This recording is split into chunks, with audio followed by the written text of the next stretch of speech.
அஸ்ஸலாமு அலைக்கும் வரஹ்மத்துல்லாஹி வரகாத்துஹு. வாங்க இன்றைக்கி ஒரு ரவையை வச்சு வெஜிடபிள் வச்சு ஒரு ரவை கிச்சடி தான் நம்ம பண்ண போகிறோம். இது பாருங்கள் எவ்வளோ அழகாக உதிரி உதிரியாக வருது, ரொம்பவே அருமையாக வந்திருக்கு. இந்த ரவை கிச்சடி எப்படி பண்ணுறதை நம்ம வீடியோவில் போய் பார்க்கலாம் வாங்க. இது கூட தேங்காய் சட்னி வச்சு சாப்பிட்டா ரொம்ப ரொம்ப அருமையாக இருக்கும். கண்டிப்பாக இதை ரவை கிச்சடியை செஞ்சு பாருங்கள். வாங்க இதை போய் நம்ம வீடியோவில் போய் பார்க்கலாம். முதல்ல ஒரு பாத்திரம் வச்சு கொஞ்சமாக எண்ணெய் ஊற்றி அந்த ரவையை மட்டும் வறுத்துக்கிறோம். நம்ம சுடட்டும், சட்டி சுடட்டும். நான் இப்போ 3/4 கப்பு ரவை எடுத்திருக்கேன். இந்த ரவையை முதல்ல நம்ம நல்லா வறுத்துக்கிடுவோம். இதை நம்ம நல்லா கொஞ்சம் நல்லா வறுத்துக்கிறோம். அதுதான் கிச்சடி பிசு பிசுன்னு இருக்காது. இல்லைன்னா கிச்சடி ஒரு மாதிரி பிசு பிசுன்னு இருக்கும். நல்லா ரவையை வறுத்துட்டோம்னா தான் கிச்சடி உதிரி உதிரியாக இருக்கும். நல்லா வறுத்துக்கிடுவோம். நம்ம இப்போ கொஞ்சம் அளவு தான் நம்ம போட்டு காட்டுறேன். அதே மாதிரி நீங்கள் நிறைய செஞ்சிங்கன்னா இப்போ நான் போட்டிருக்க அளவை விட எத்தனை பேர் நீங்கள் சாப்பிட்றீங்க அப்படின்னு பார்த்துட்டு அதுக்கு தகுந்த மாதிரி அளவுகளை கூட்டி செஞ்சுக்கிறங்க. நீங்கள் இது 2 பேரும் சாப்பிட்லாம் இந்த கிச்சடியை.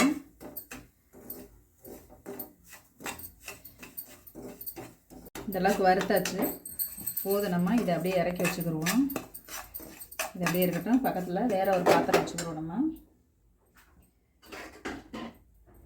வேறு ஒரு பாத்திரம் வச்சு நம்ம இப்போ காய்கறிலாம் நம்ம தாளிச்சுக்கலாம். இன்னொரு பாத்திரத்தில் நம்ம இல்லை 1 ஸ்பூன் எண்ணெய் ஊற்றிக்கலாம். அதே போல் 1 ஸ்பூன் கொஞ்சமாக நெய்யும் கொஞ்சம் அதை கூட சேர்த்துக்கிறோம். நம்ம நல்லா கலக்கட்டும்.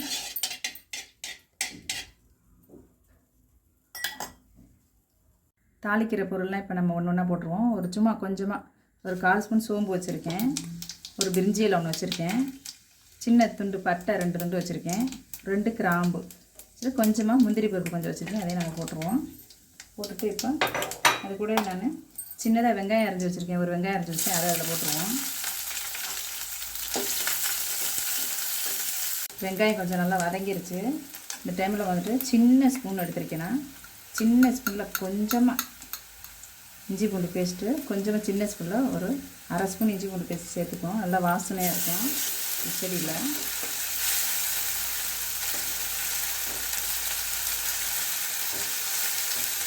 இதுக்கு மேலே நம்ம என்ன பண்ணி அரிஞ்சு வச்சுருக்கேன். ஒரு 4 பச்சை மிளகா அரிஞ்சு வச்சுருக்கேன். காரம் நம்ம விருப்பம் தான், நம்ம விருப்பத்துக்கு தகுந்த மாதிரி தான். ஒரு 4 பச்சை மிளகா நான் வச்சுருக்கேன். அதையும் அதில் சேர்த்துட்டு கொத்தமல்லி அதில் போட்டுவோம். நல்லாயிருக்கும் வாசனை. கொத்தமல்லி அதில் போட்டு வதக்கிடுவோம். வதக்கிட்டு இப்போ நம்ம காய்கறி எல்லாத்தையும் சேர்த்துக்கிறோம். நான் ஒரு 2 பீன்ஸு சின்னதாக வெட்டி வச்சுருக்கேன். அதேமாதிரி சின்னதாக கேரட் 1 வெட்டி வச்சுருக்கேன். தக்காளி ஒரு பாதி தக்காளி தான் வெட்டி வச்சுருக்கேன். அதையும் அதில் சேர்த்துறோம். நம்ம நல்லா வாசனையாக இருக்கும். அந்த இஞ்சி பூண்டு அந்த கொத்தமல்லியில் வதங்கும் போது நல்லா இருக்குது. உருளைக்கிழங்கு அதே மாதிரி ஒரு சின்ன பீஸ் உருளைக்கிழங்கு, ஒரு சின்ன உருளைக்கிழங்கா 1 வெட்டி வச்சுருக்கேன் கூடிய. அதையும் நம்ம அதில் சேர்த்துருவோம். காய்கறி நமக்கு என்னென்ன காய்கறி வேணுமோ அது எல்லாமே போடலாம்.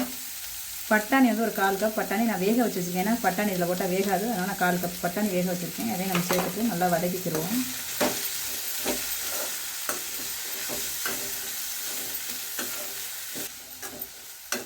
இப்போ நம்ம காயெல்லாம் வதக்கிக்கிட்டு இருக்க நேரத்தில் இந்த நேரத்தில் நம்ம ஒரு 1/4 ஸ்பூன் கொஞ்சமாக, ஏன்னா நம்ம கொஞ்சம் தான் சமைக்க போகிறோம், அதனால் கொஞ்சமாக மஞ்சத்தூள் போட்டுக்கிடுவோம். போட்டு இந்த காய்க்கு தேவையான உப்பையும் நம்ம அதிலே போட்டுருவோம். உப்புலாம் பார்த்து போடுங்க.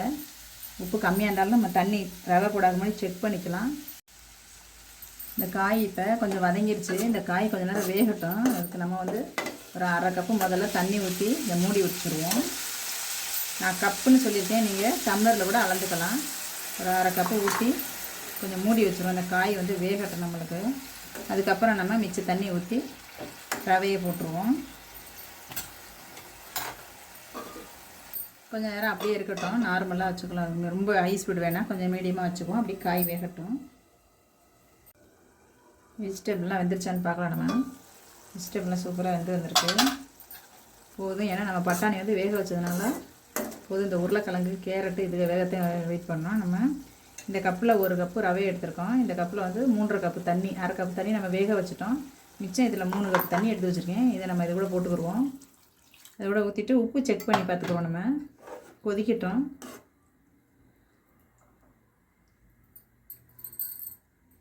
உப்பு கொஞ்சம் பத்தலை, போட்டுக்கிடுவோம்.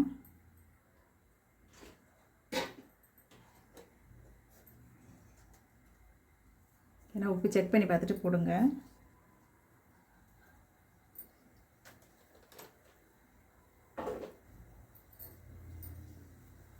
நல்லா கொதிச்சிருச்சு. இப்போ நம்ம அந்த ரவையை அது கூட கொட்டி நம்ம எண்ணெய் போட்டு வறுத்ததுனால அந்த ரவை வந்து கட்டிப்படாது, நல்லாயிருக்கும்.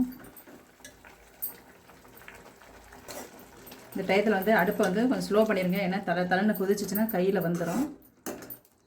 நல்லா கிண்டியாச்சு. ஏன்னா ரவை நம்ம எண்ணெயில் வறுத்துட்டனால ஒன்றோட ஒன்று ஒட்டாது.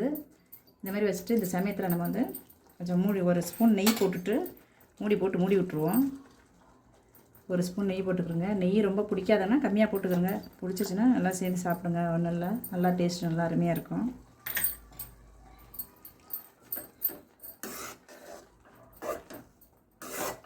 நல்லா ஒட்டாமல் உதிரியாக நல்லாயிருக்கும் ரவை. இப்போ நம்ம இதை வந்து போட்டு ஒரு 2 நிமிஷம் இருக்கட்டும். ஸ்லோ பண்ணிவிட்டு ஒரு 2 நிமிஷத்தில் ரவை புழுங்கிரும். நம்ம அதுக்கப்புறம் திறந்து பார்ப்போம். 2 நிமிஷம் ஆயிடுச்சு. 2 நிமிஷங்கிறத 3 நிமிஷம் கூட ஆகட்டும், ஒன்றும் இல்லை. இந்த பாருங்கள், அழகாக புழுங்கிருச்சு பாருங்கள், நல்லா இருக்குது. நம்ம 1 கப் ரவை தான் போட்டோம். சின்ன கப்பில் 1 கப் ரவை தான் போட்டோம். பாருங்கள், நம்ம வெஜிடபிள்லாம் சேர்த்ததுனால எவ்வளோ வந்துருச்சு பாருங்கள். நல்லா உதிரியாக இருக்குது பாருங்கள், சூப்பராக வந்திருக்கு. இதே நம்மளுடைய ரவா கிச்சடி ரெடி ஆயிடுச்சு. பாருங்கள் எவ்வளோ அழகாக உதிரியாக வந்திருக்குன்னு பாருங்கள். நல்லாயிருக்கு, வாசனை சூப்பராக கமகமாக நல்லாயிருக்கு. கண்டிப்பாக இதை வந்து எல்லோரும் வீட்டில் செஞ்சு கண்டிப்பாக சாப்பிட்டு பார்த்து எனக்கு கமெண்ட் பண்ணுங்கள். போதும், நம்ம இப்போ அடுப்பை அமர்த்திடலாம். இது கூட தேங்காய் சட்னி வச்சு சாப்பிட்டா ரொம்ப ரொம்ப அருமையாக இருக்கும். கண்டிப்பாக இதை ரவை கிச்சடியை செஞ்சு பாருங்கள்.